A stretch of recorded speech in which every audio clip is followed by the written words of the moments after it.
కాంగ్రెస్ ప్రభుత్వం దళారులకు సంబంధించిన దళారులను ప్రోత్సహించే ప్రభుత్వం తప్ప రైతులను ప్రోత్సహించే ప్రభుత్వం కాదు.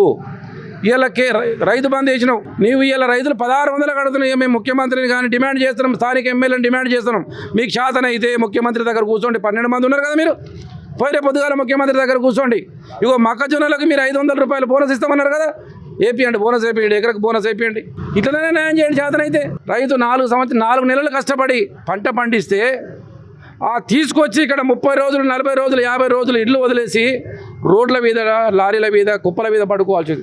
పడుకొని అన్నం దొరకక ఎండ ఎక్కువై అక్కడిదక్కడే ప్రాణాలు తీసుకొచ్చే అన్నదాతలను ఈ కాంగ్రెస్ పార్టీ రైతుల మీద కోపం ఉంది. ఎందుకో మరి వాళ్ళ కాంగ్రెస్ పార్టీ ఎక్కడుంటే అక్కడ ఇలా వాళ్ళు రైతులను రోడ్డు మీద తీసుకొస్తున్నారు. మళ్ళీ గెలిచేది లేదు, మళ్ళీ వచ్చేది లేదు.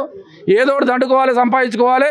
ఇక మళ్ళీ రాజకీయంలో మేము వచ్చేది లేదు, దండుకొని సంపాదించాలి. హైదరాబాద్లో వీళ్ళకు భూముల మీద ఉన్న ప్రేమ, సంపాదన మీద ఉన్న ప్రేమ ఇక్కడ రైతుల మీద లేదు.